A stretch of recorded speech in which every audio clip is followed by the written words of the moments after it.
Nous continuons avec Slugui la Panthère de Zil Abidine Ben Aïssa, édition CRS, édition, collection Le Miroir d'encre, gravure sur bois de Meyer Joly. La séquence 3.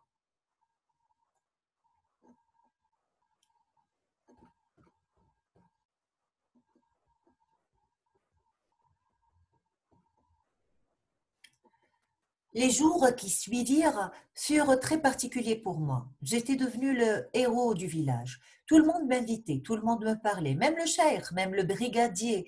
Où l'avais-je vu? Comment était-elle? Quelle était sa taille, son allure, son poids? Était-elle féroce? S'était-elle jetée sur moi? On me posait les mêmes questions et je donnais les mêmes réponses, sauf à Zalga, à qui j'ai même raconté que le fauve m'avait attaqué, que j'avais dû lutter à main nue contre ce monstre gigantesque et que c'était en lui, cassant une canine, que j'avais pu le faire fuir.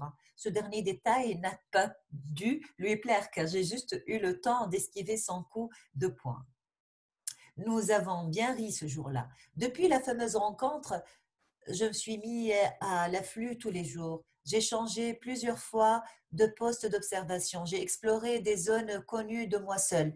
J'ai cherché ses empreintes partout. J'ai suivi en rampant les sentiers tracés par les sangliers dans le sous-bois. Rien à faire, pas le moindre indice de l'existence de ma panthère. Au village, on commençait déjà à ne plus me croire quand arrivèrent d'autres témoignages de sa présence. On l'aurait vu rôder près de Ain R, un village voisin situé au Piémont et qu'on doit traverser pour aller à la ville. Dans les douanes environnantes, elle aurait attaqué une jeune fille qui transportait du bois et tué une horde de chiens. On aurait découvert les restes de 2 brebis dans le vallon. Et sans qu'on ait su exactement quand la curiosité a cédé la place à la peur, à la tombée de la nuit, plus personne ne s'aventurait dans les rues du village. Et tous les douars, toutes les maisons isolées étaient barricadées. Même la nôtre, papa, qui pourtant m'a toujours laissé libre, a pris l'habitude de venir m'attendre à la sortie de l'école. C'était formidable de rentrer avec papa. Il nous raconte des tas d'histoires à Mahmoud et à moi pour nous faire oublier la peur qu'il croit que nous avons. Tous les après-midi, les gens du village s'étaient mis à se réunir au café ou dans les boutiques pour palabrer et parler de la panthère et de ses apparitions de plus en plus nombreuses. Presque tout le monde avait une petite histoire à raconter et toutes les histoires se ressemblaient.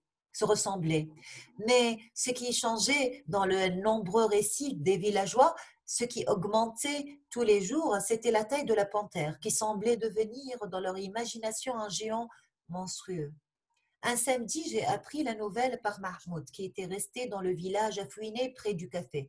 Il allait organiser une grande battue pour chasser la panthère.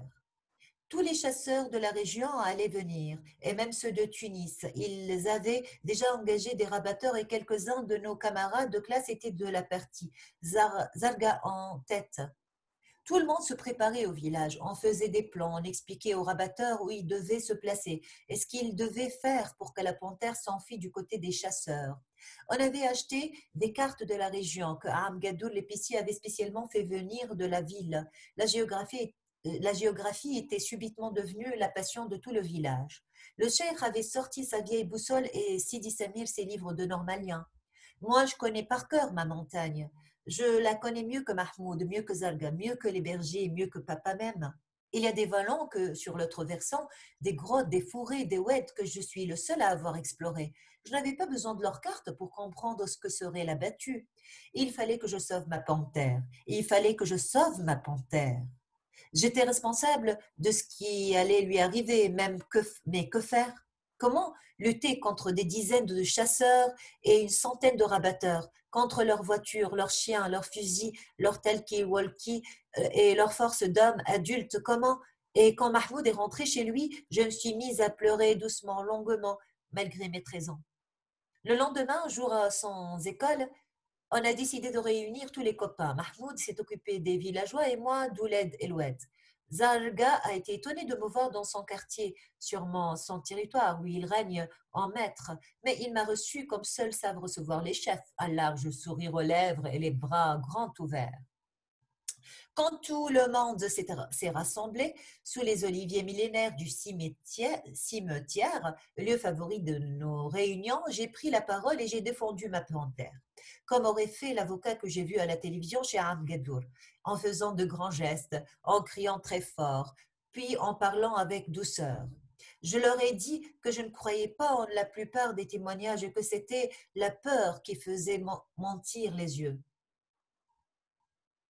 Je leur ai dit que ma panthère n'était pas dangereuse et qu'il fallait la laisser vivre en paix. Je leur ai dit qu'il fallait trouver un plan pour la sauver de la battue du dimanche prochain.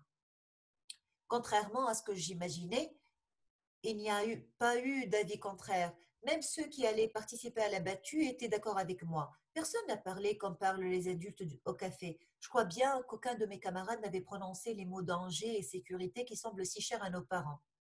C'est finalement Zalga qui a eu l'idée d'un plan d'action. Grâce à nos espions, nous savions avec précision comment allait s'organiser la grande chasse.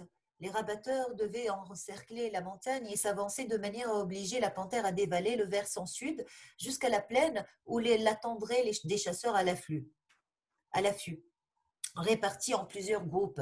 L'idée de Zalg était de faire une contre-battue la veille même de la chasse, en remontant par le sud à partir de Ain Er et de la grande plaine et de pousser ainsi la panthère hors de la zone qui allait être encerclée. On a tous applaudi Zalga, moi le premier. Ses copains de quartier l'ont même porté sur les épaules, comme avant, quand moi je n'étais pas encore le plus fort. Avant de nous séparer, nous avons décidé de nous réunir encore une fois pour mettre au point les détails de notre plan et nous avons juré sur le Coran de ne rien dire à personne. Nous nous arrêtons ici pour la troisième séquence.